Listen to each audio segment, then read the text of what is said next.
kita jangan anggap perginya ulama ini satu benda yang biasa. Tidak. Kita kena sedar, kita kena tahu kematian ulama adalah satu musibah yang besar kepada umat Islam, khususnya kalau negara kita. Ahlan abang Rustam kita dari Negeri Sembilan, ahlan wa sahlan. Memang manusia akan pergi. Setiap manusia akan pergi. Tidak ada manusia yang akan kekal selama-lamanya di atas muka bumi ini. No. Mereka akan pergi. Kita, termasuklah saya, akan pergi. Tapi kita kena ingat, kewafatan ulama merupakan satu musibah yang besar. No. Hak ni kita kena sedar. Seperti mana pernah ditanya kepada seorang tabi'in, Imam Sa'id bin Jubair. Orang pernah tanya kepadanya, apakah alamat binasanya manusia? Seorang lelaki pernah bertanya kepada seorang tabi'in yang besar, iaitu Imam Sa'id bin Jubair, apakah alamat ataupun tanda binasanya manusia itu? Maka kata Imam Sa'id bin Jubair rahimahullah ta'ala menjawab apa? Dengan kematian para ulama mereka. Tanda kata binasanya manusia itu adalah dengan tanda kata binasanya kematian dengan kematian ulama mereka. Ahlan wa sahlan Ustaz Syazwan daripada Pulau Banggi, Sabah. No, hak ni. Kematian ulama itu menjadi tanda, menjadi alamat kata kita ini berada dalam kebinasaan. Mana-mana ulama pun, walaupun kita tak kenal ulama tu, tapi kita kena tahu, kena rasa, ada rasa betapa ruginya kita bila ulama ini pergi. Kata Imam Hasan Al-Basri, kata apa? Laulal ulama lakana an-nas kal bahaim. Kalaulah bukan kerana ulama, nescaya manusia itu seperti binatang ternakan. Kita ni terah ada ulama pun duk perangai kita lagu mana. Hak duk tengah ada ulama lah ni pun kita perangai lagu mana. Lebih teruk daripada binatang perangai manusia tu di saat adanya ulama. Apatah lagi tak ada ulama.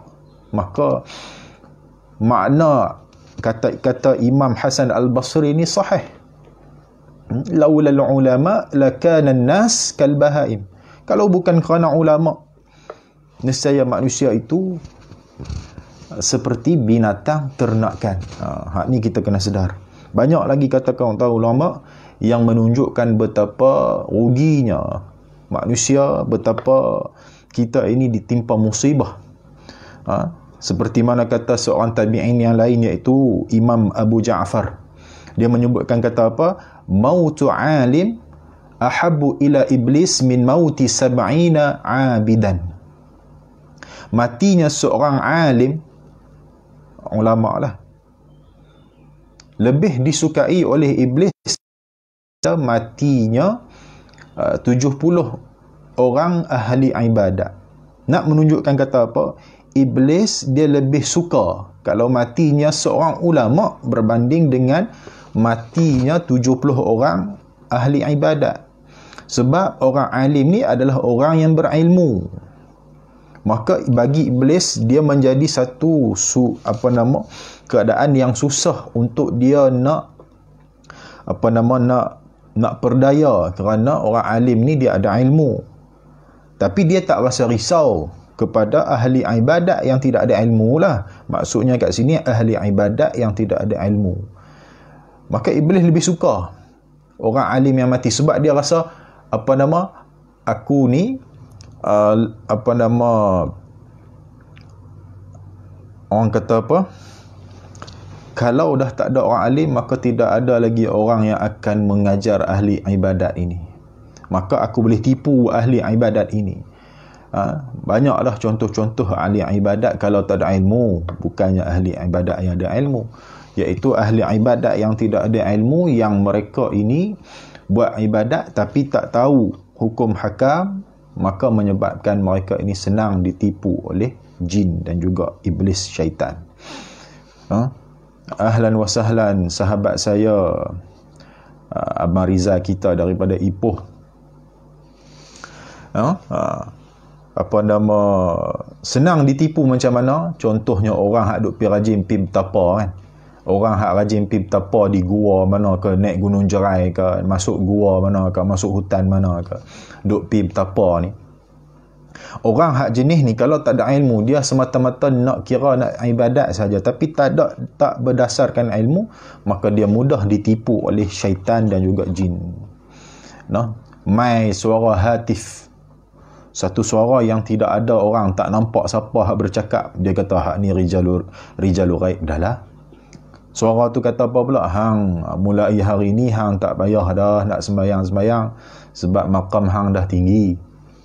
Dia bawa main suara kata al-hatif ini, dia bawa main suara kata jin lah ni, jin hak nak tipu manusia ni. Dia kata apa? Hang mulai hari ni hang tak payah dah sembayang buat ibadat wajib ni sebab maqam hang dah tinggi dah. Jadi orang yang tak ada ilmu, iaitu tak ada ilmu akidah, tak ada ilmu fiqh, tak ada ilmu tasawuf ini, hanya semata-mata nak ibadat sahaja yang dia rasa dia betul, akhirnya mudah ditipu. Dan kerja syaitan, iblis ni lagi senang kalau tak ada ulama, sebab dia senang nak tipu ahli ibadat yang beribadat tanpa ilmu. Maka sebab itu dia lebih suka ulama ini mati. Lebih suka. Kalau ada ulama susah kerja dia. Tak ada ulama senang kerja dia. Tu ya, mudah nak fahamnya. Maka sebab itu kita, mana-mana ulama pun hak meninggal dunia, hak kita kenal ataupun yang kita tak kenal, kita kena ada rasa sedih dalam diri kita. Kena ada. Bila kita dengar adanya ulama meninggal, Allahu Akbar, sedih sangat-sangat. Sebab apa? Sebab besarnya jasa peranan ulama dalam kehidupan umat akhir zaman ni. Tambah-tambah akhir zaman ni. Hak ada ulama lah ni pun dah jadi macam lebih teruk dari binatang ternakan, apatah lagi tak ada ulama. Akhir zaman ni ulama ada tetapi tidak dihargai, tidak dipedulikan. Boleh hina ulama, boleh maki hamun ulama, tidak ada rasa hormat langsung kepada ulama. Bukan kita nak mendewa-dewakan ulama, tetapi kedudukan mereka ini memang diiktiraf oleh Allah satu kedudukan yang tinggi berbanding dengan kita. Kita ni tak ada apa pun. Kita tak ada apa. Kita ni orang kata apa, mengaji pun tak pandai, mengaji pun tak apa boleh, tapi kita duk buat kemah dengan ulama. Itu nak bagi kita kata apa, kita kena rasa bersedih atas musibah, atas kematian ulama, kerana itu adalah satu musibah kepada diri kita. Dan kita bila dengar kata ulama meninggal, jangan duk sedih saja. Makna kata apa, kita contohilah kesungguhan ulama menuntut ilmu macam mana, akhlak yang karimah mereka, akhlak yang baik mereka, akhlak yang mulia mereka, itu kita contohi. Waraknya mereka itu kita contohi, walaupun tak dapat tiru semua, tapi kita boleh tiru sikit-sikit. Sebab ulama, kata Nabi SAW, al-ulama warathatul anbiya. Bermulanya ulama itu adalah pewaris para nabi. Ni. Bila pewaris para nabi, maka dia ada harta warisan harta warisan nabi duk ada dalam diri dia, iaitu ilmu dan juga khuluq dia, akhlak dia macam mana, kelakuan dia. Jadi bila kita, jangan duk sedih saja. Kalau kata kita tengok apa sejarah imam ulama itu macam mana, rajin mengaji, maka kita kena ikutlah. Kita tengok waraknya dia, kita kena cuba ikut. Kita tengok akhlak yang baik, kita cuba ikut. Jangan duk sedih saja. Bila sedih, lepas tu tak buat apa. Kena ada kesungguhan kita. Macam mana ulama menuntut ilmu. Baik.